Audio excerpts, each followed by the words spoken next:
This is my lunch for today. I have 3 ounces of my chicken breast that I cooked in a bag in the oven, and then about 10 spears of asparagus.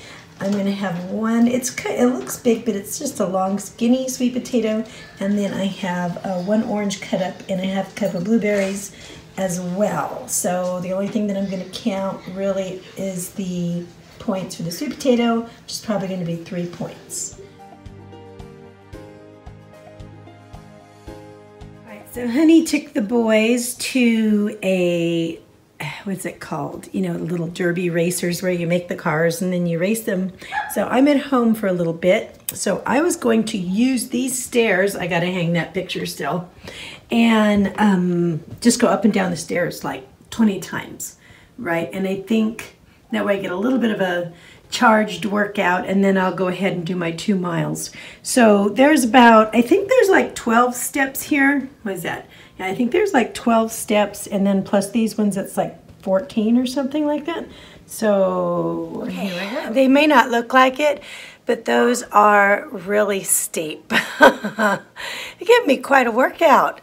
Anyway, so I just did 10, so I'm just about to do 10 more flights. 20 flights done. This is my second potato of the day. It's probably, I want to say maybe a half cup. And I have 2 eggs and probably a 2-point piece of avocado. So this is probably going to be like a 5-point dinner. And that's probably going to be it. Everybody, good morning. It is Thursday morning, and that means that it is weigh-in day today, right?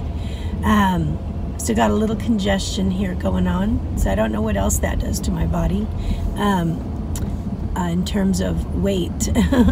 But this week I really stayed on my sweet potato challenge, and I ate very healthfully conscious, and I was able to get a lot of steps in this week, but I did have to cut back on some other exercising, and that was because I was sick, right? I just wasn't feeling totally up to it. I don't know what that's going to mean in terms of, did I lose? Did I gain? Am I the same?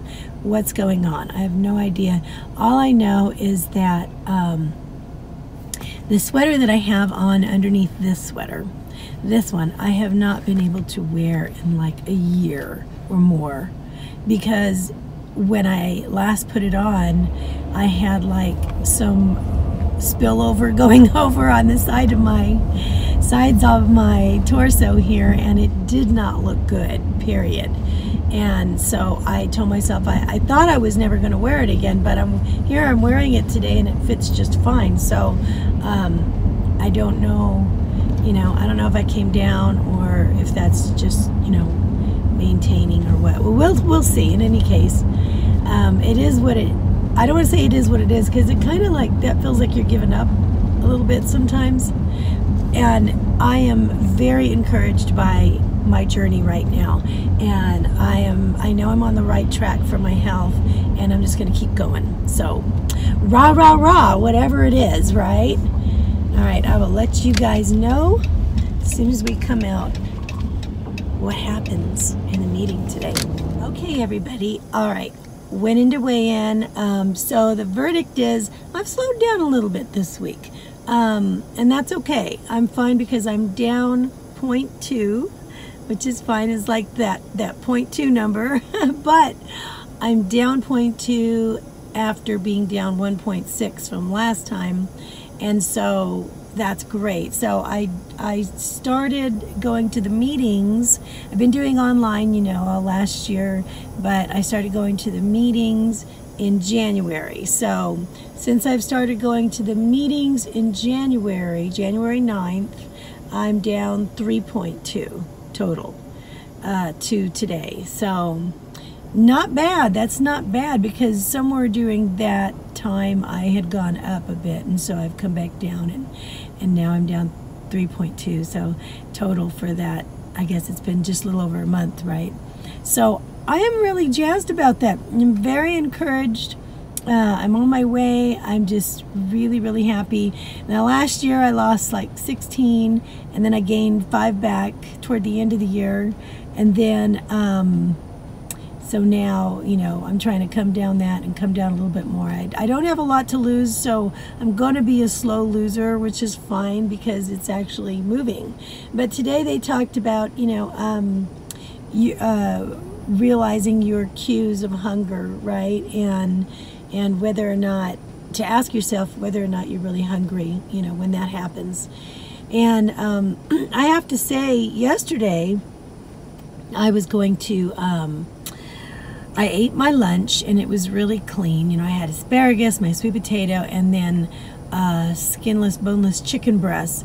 And then I had some blueberries and orange. I didn't realize until later on, maybe like 2 hours later, because usually a meal will keep me about 3 hours or so, at least 3 hours.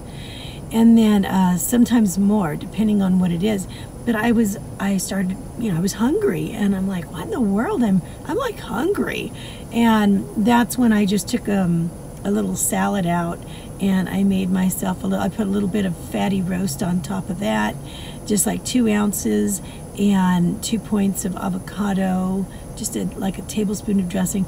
And I had a fatty salad, and I realized I didn't have enough fat in my lunch. I did not have enough fat in my lunch to keep me, and that's why I was hungry.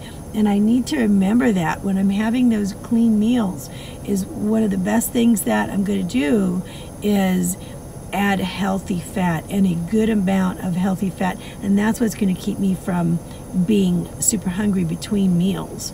And so the fat is really, really important, so that, you know, otherwise I will overeat on carbs, you know, to try to make up for it. And I can't do that right now. That's not what I'm wanting to do. So once I had that avocado and that little bit of roast in the salad, I was fine. And then I could eat a sensible dinner. So that was good.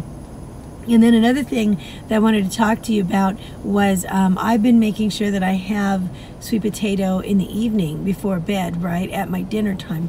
Okay, so I remembered a book that I ran across years ago, and I'll write the name of the doctor who wrote it, so I'll actually put a link down below to the book. But she wrote Potatoes, Not Prozac, and it was about a doctor who was dealing with recovering addicts and dealing with sugar issues, people who had sugar issues because they had other addictions and things like that, and working with them with potatoes, because, and in her opinion, any potato was good. I really favor the sweet potatoes because of the nutrient density of that and the profile. I think you can't beat sweet potatoes, but she was, you know, noticing how, you know, the potatoes, especially right before bed, would really increase the serotonin levels and really calm you. They really, really calm. And I had noticed that. I noticed that they work really well for keeping me real even keel. And so remembering about that book and reading a little bit about that was really interesting. So, but I do not want to undercut how important the healthy fat is in keeping us satiated. That is something that you really need to decide. I think you do need to decide beforehand what are going to be your healthy fat go-tos, so that you're not on the spot going, oh, you know, well, I'll have a little bit of a donut, that has fat, or something else it also has carbs and sugar that you probably shouldn't have. And you have to realize we need to stay away from the hydrogenated oils. That's like one of the most dangerous fats that we could have. Our body just cannot work with that.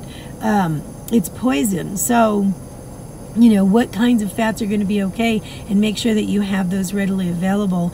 I have MCT oil. I will use a little bit of olive oil. I'll use avocado. I will count on the fat that's in the egg.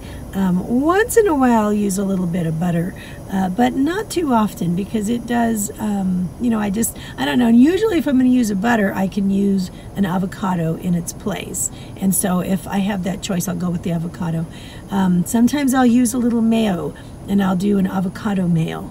And other than that, maybe the cheese, you know what I mean? I'll go with like a light cheese instead of a fat-free cheese because I still want the flavor. So I'll count on that fat. Or maybe mix a little bit of the full-fat yogurt with the non-fat yogurt. Just 2 tablespoons of the full fat, and I'll add it to more of the non-fat, right? And so I really try to sneak in the healthier fats. But I've decided which ones are going to be my healthy fats beforehand so that I know which ones to go to, and I know which ones I like. When we're portioning control, according to a lot of different, health gurus, I'm thinking of one in particularly that wrote, Michael Morelli. He wrote the Sweet Potato Diet, which I'm reading right now, and I love it. It's a great book. And he says, just remember this: if you've got a fist, you're able to portion control, because he says one of your fists should be the size of your carb. That's a carb serving. 2 fists are going to be your veggie serving, right? And then your palm is usually your protein serving, and then the size of your thumb is going to be your fat, which is about 2 inches normally. So if you can remember that, veggie, bread, meat, or protein, fat, then you're good. You're okay. So I go by that, but don't forget this. I forgot the fat for my lunch yesterday, and I went out looking for it later, so I'll remember to add it to my lunch next time. So anyway, I'm gonna let you go for now. I love you guys. Down point 2, yay, we're rocking it. Keep going. Make those sweet potatoes. Stay off of the butter and the sugar and the marshmallows. All right, love you guys. I'll see you later. Bye.